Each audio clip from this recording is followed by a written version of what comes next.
Oui, bah, parce que avant, c'est Ouais, je vais regarder, on va pas... Vous avez des sandwichs, non? Je vois pas. tout ce que vous expliquez sur votre cinéma, on dirait que vous en avez fait le sujet quasiment Potovitch. Vous l'avez renouvelé cette fois-ci. Dans Radovitch? Ouais, parce que c'est aussi une quête mystique, Potovitch. Non, parce qu'il y a un rapport entre Dieu et le cinéma. Je pense que tout ce que le film dit de Dieu, il parle du cinéma.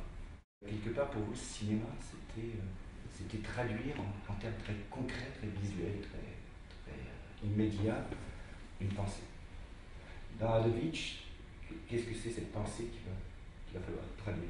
C'est avant tout toute cette quête sur le mystique à ce moment-là.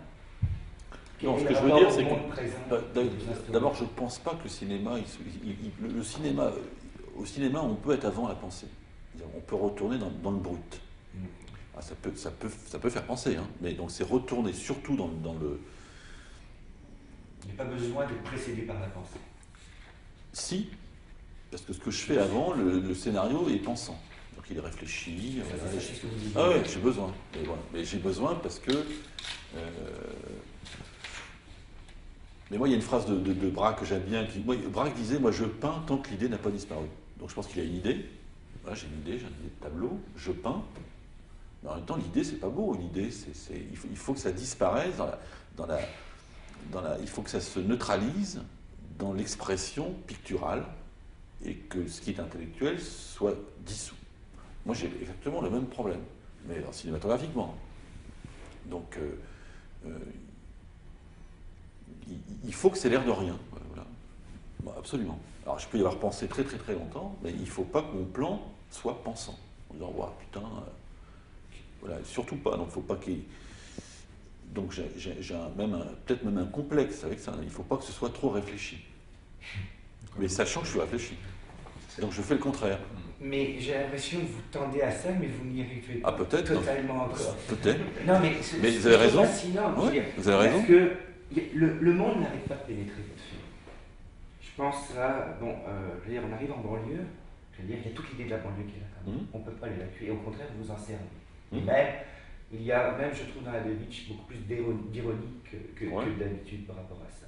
On arrive dans l'appartement et il y a la plus belle vue possible et inimaginable de Paris, ce qui est aussi très très ironique. Ainsi de suite. Tout ça viennent nourrir le film, mais sont des échappées. Et alors, loin de moi de dire que c'est un échec, parce que je veux dire, au contraire, on aime beaucoup ça. Mais il reste que vous ne pouvez pas évacuer totalement le monde. Au contraire, vous en oui, mais je pense que je ferais vraiment un grand film quand j'aurais réussi à dissoudre ça totalement. Mais je pense que je ne suis pas encore prêt. À la limite, j'ai fait que 5 films. Hein, je veux dire mais à la limite, c'est ce qui m'intéresse, c'est cette dissolution-là. C'est-à-dire à faire un film d'une telle simplicité, en se disant: mais putain, c'est tout con, quoi. Et que c'est sa force, quoi. En disant: putain, c'est qu'il y a un rapport contraire. Et qu'à Radovitch, il y a encore des espèces de trucs un peu qui s'articulent, etc. Mais je suis d'accord avec. Mais on sent carrément que de toute façon vous tendez vers ça. C'est vraiment ce sentiment d'immédiateté qu'on a dans ce. Oui, mais on ne peut y parvenir que par méditation, que par plénitude, que par.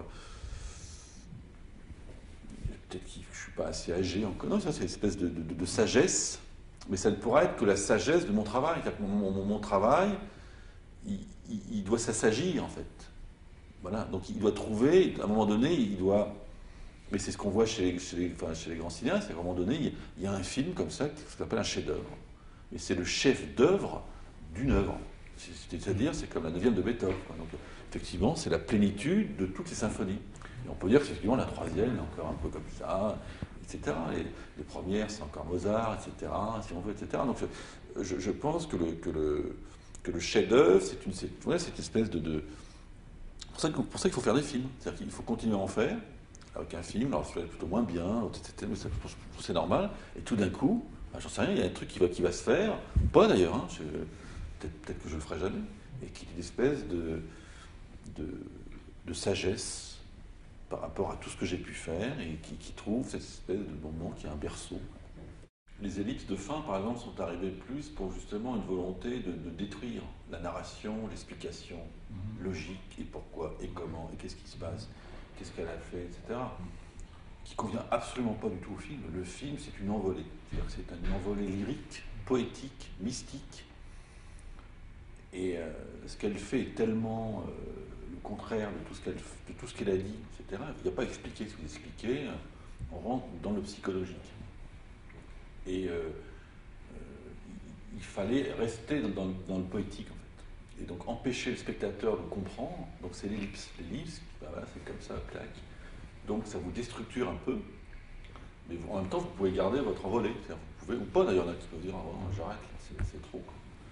Et en même temps, c'est pas un film rationnel. D'où la double fin, enfin, entre guillemets. Oui, mais depuis le début, c'est un film délirant. Alors, on voit tout ce qui se... Donc voilà. Alors si vous essayez de poser votre raison, bah, le film ne tient pas la route. C'est-à-dire qu'elle délire du début à la fin. Et encore une fois, pourtant, vous affrontez les grands sujets de société. Le terrorisme, je veux dire, vous pouvez pas nier, je veux dire, vous l'avez choisi. Quoi. Il y a un acte terroriste, vous saviez très bien qu'un certain nombre de spectateurs allaient directement affronter ça.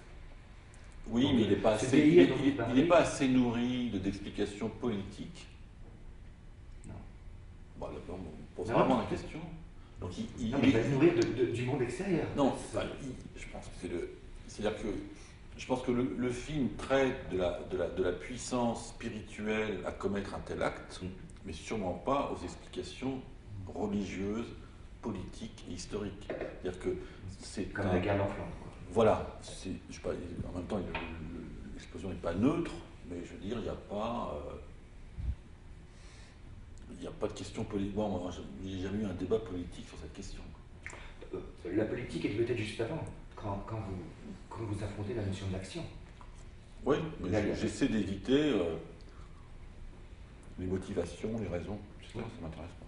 Mais il y a vraiment ce passage dans le bois où oui, sûr. Il faut aller vers l'action. Elle accepte de passer. Il faut quand même qu'elle mue, c'est-à-dire qu'elle fasse sa mue, c'est-à-dire qu'elle quitte le contemplatif, dans lequel elle est depuis le début, et qu'elle rentre dans l'activisme.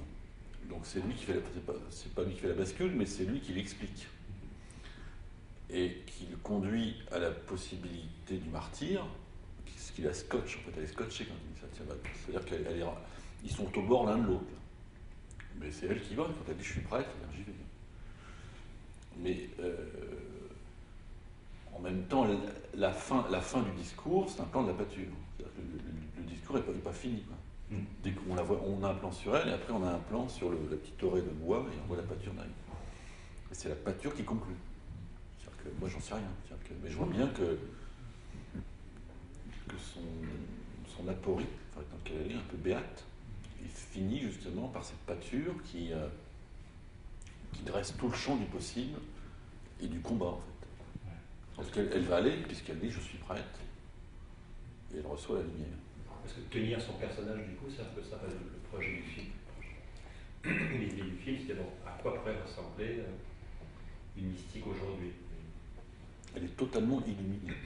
Donc, mais partir de ça, mais l'ancrer aujourd'hui. Je pense pas qu'il serait une idée de faire un film historique, un film du XIIIe siècle, situé au XIIIe siècle. Tout à fait. Donc, est-ce que pour vous, ce serait ça aujourd'hui, si on doit prendre au sérieux l'idée d'une jeune fille, demoiselle, qui sait prendre un élan mystique, si on tient bon et on tient au sérieux, on prend au sérieux cette idée-là, aujourd'hui, ça mènerait à ça, ça mènerait à l'idée du martyr, à l'idée du terrorisme. Oui. C'est ça une manière de tenir. Ah oui,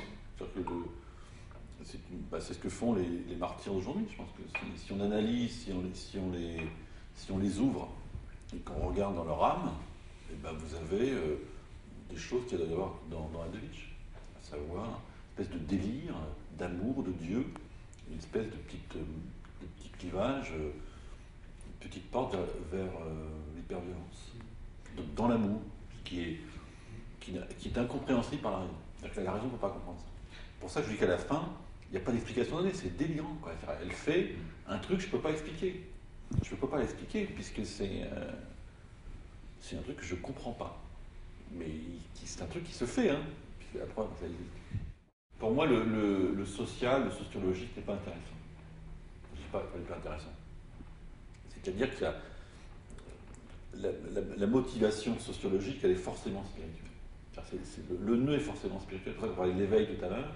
C'est-à-dire si on analyse les raisons et les motivations de nos actions, alors qui sont forcément politiques, esthétiques, littéraires, c'est de la spiritualité pure.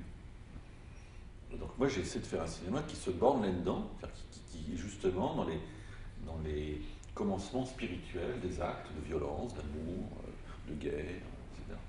La chose à l'heure. Voilà, mais que je filme comme des épreuves. En même temps, je n'ai pas de discours à faire. Hein. Je regarde ce qui se passe. Le discours, je le vois à un niveau, c'est quand dans Flamme, vous parlez des guerres, justement en bloquant l'accès aux raisons de la guerre, à ses conséquences. Vous dites, mais ce qu'on oublie toujours, c'est que derrière toutes les guerres, il y a une guerre. Il y a un état de guerre. Et dans Hadovitch, ce qui est intéressant, c'est que quand on parle du terrorisme, on a tendance à oublier que ces gens-là font ça, ce qui ma foi, par amour, ou ainsi de suite. Donc là, il y a un commentaire que je considère comme un commentaire social, parce qu'on a trop souvent oublié ces évidences, à la fois de l'acte d'amour que représente le martyr, et à la fois le fait que la guerre existe en tant que telle, n'est pas juste une raison économique, des puits de pétrole, ou des idées politiques. Et ça, pour moi, il y a un commentaire quand même. Il y a le visible, il y a quand même l'arabe, les arabes, les musulmans, etc. C'est pas neutre non plus, en fait, si on regarde bien. Voilà, non, c'est pas. Il y a quand même des véhicules, des acteurs qui ont des faces, qui ont des regards, qui ont des discours, donc c'est pas neutre. Comme vous dites que vous avez choisi, je veux dire. Et voilà. Et voilà, mais qui sont neutralisés le plus possible. Mais comme oui, bon, toujours est-il que je suis en banlieue. C'est quand même, il y a quand même un appartement, il y a quand même un lieu, il y a quand même un village. Encore une fois, il y a beaucoup d'ironie, parce que oui. En gros, la gosse de Gaulle de l'île Saint-Louis qui va aller se faire violer en banlieue, je veux dire, on ne peut pas échapper à ce cliché-là à un moment donné. On a le sentiment que vous allez jouer contre ce cliché. En l'occurrence, oui. Mais c'est ce que vous avez pensé. Non, j'ai pas pensé parce que ça paraissait trop évident et ça n'arriverait pas. Mais je ne pouvais pas m'empêcher qu'il y avait un jeu avec ça. De la même manière que... Donc ça vous montre bien que le spectateur n'est pas neutre, c'est-à-dire qu'il est déjà...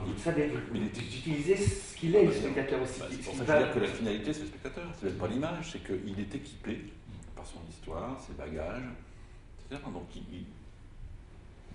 le cinéma est une lutte contre le cliché, en fait. C'est-à-dire que, voilà, c'est exactement ce que je vous dis, c'est que le spectateur, il sait déjà. Voilà. Donc, dès qu'il voit une image, il pense à quelque chose. Donc on ne montre pas impunément une image.